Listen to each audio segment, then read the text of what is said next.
Before we begin, a mandatory word of caution. The following program contains detailed descriptions of homicide, chemical poisoning, and the physical and psychological abuse of a child. The content is designed for adult audiences and explores dark themes within the contents of true crime and investigative analysis. Furthermore, the host's use of legal substances is for atmospheric purposes within a private setting. We do not condone illegal acts or the misuse of any substance. Listener discretion is advised.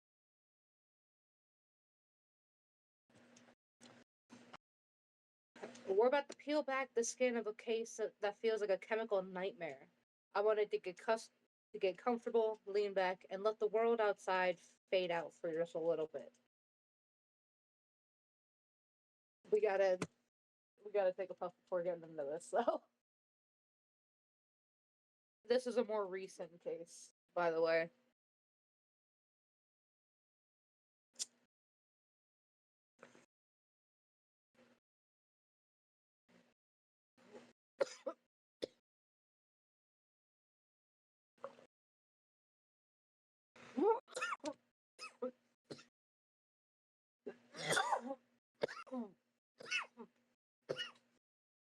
I wasn't expecting that day as hard as it did. Oh boy.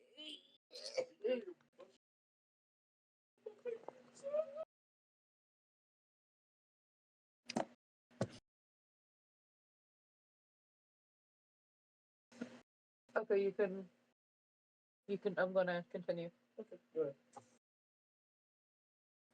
Today we're looking at Joshua Hunsucker. Yes, that's his actual name, Hunsucker. He was a man who lived a double life in the most literal sense. By day, he was a flight paramedic, the elite of the elite, saving lives in the back of a medical helicopter. By night, he was allegedly experimenting with the limits of toxicology with his own family. This isn't just a murder story. It's a study of a man who thought that he was smarter than the human heart. Let's get into the weeds of Mount Holly, North Carolina. Mount Holly is a tight-knit community. And in about, 2018, the Hunsuckers were its golden couple. Stacy Hunsucker was 32, a vibrant teacher and a mother. She was the anchor to her two daughters. But Stacy had medical vulnerability. She suffered from a heart condition with a required pacemaker. On September 23rd of 2018, the unthinkable happened. Joshua Hunsucker, a hero medic, called 911. He claimed that he found Stacy unresponsive on her sofa. To the responding crews, many of them who were Joshua's colleagues, it looked like a tragic cardiac event. Joshua's medical authority carried weight. He told them that she'd been struggling, and because of her history, no one suspected foul play. Joshua played the grieving widower with chilling precision. He refused an autopsy, telling the family he didn't want Stacy cut up. He pushed for immediate cremation. He was using his medical knowledge to close the door on the evidence before anyone could even think to look for a key. But the first crack of the mask wasn't actually medical at all, it was financial. Less than 48 hours later, Stacy was declared dead. Joshua filed for a $250,000 life insurance payout.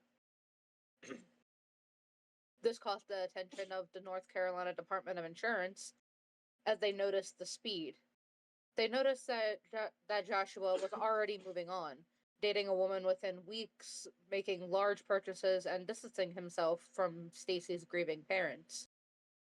Susie and John Robinson were the parents. Susie Robinson knew her daughter. She knew that Stacy's pacemaker was working just fine. She knew something was wrong. She went to the NCDOI and said that my son-in-law is a paramedic, but I think he poisoned my daughter.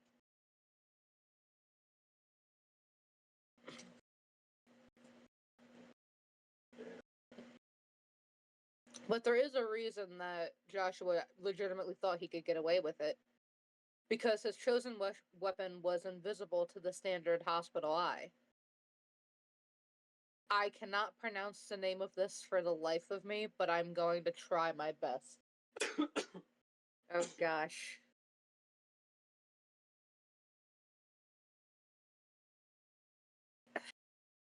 He used tetrahydrozoline, an active ingredient that's in most like redness relief eye drops.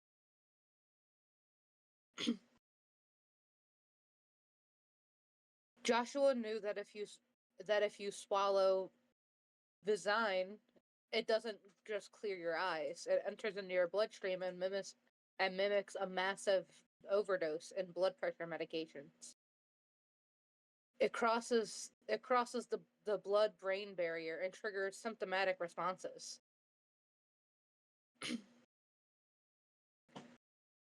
It can cause Brad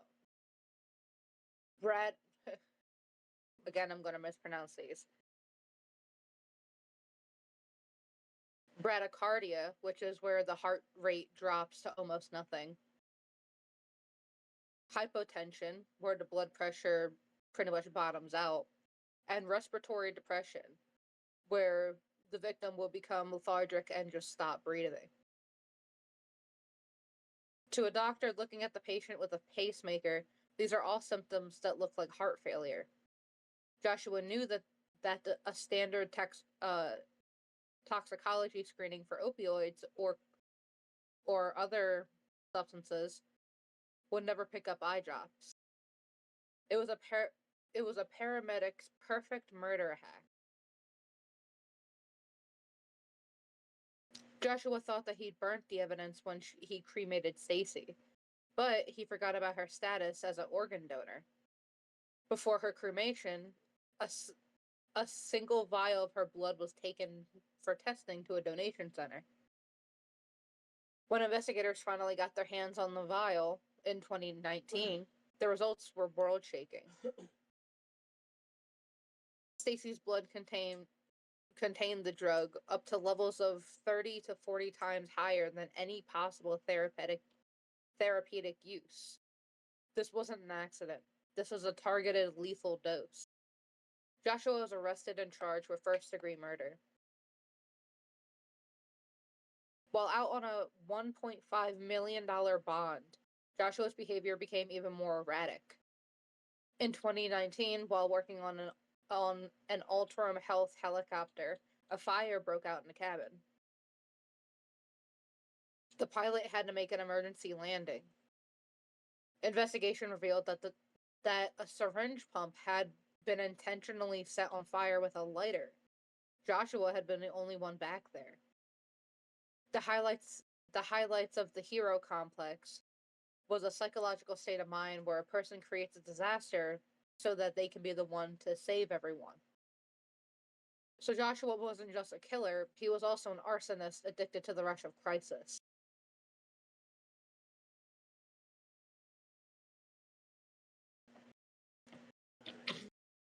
In February of 2023, Joshua tried to pull off a desperate stunt.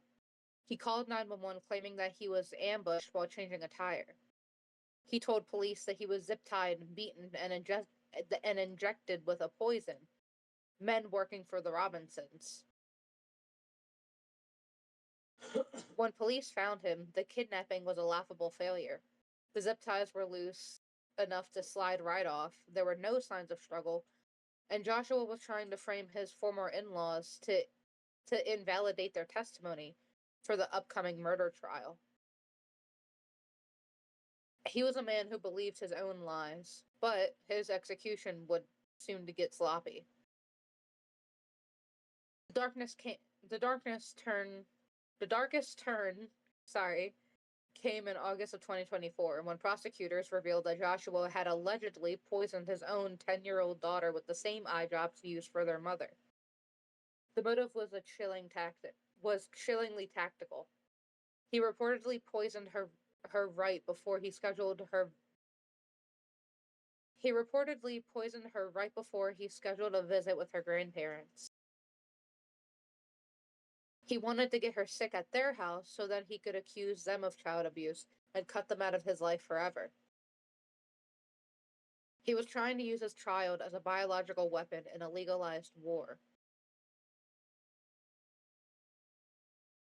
As of today of January 2026, Joshua Hunsucker sits in a cell.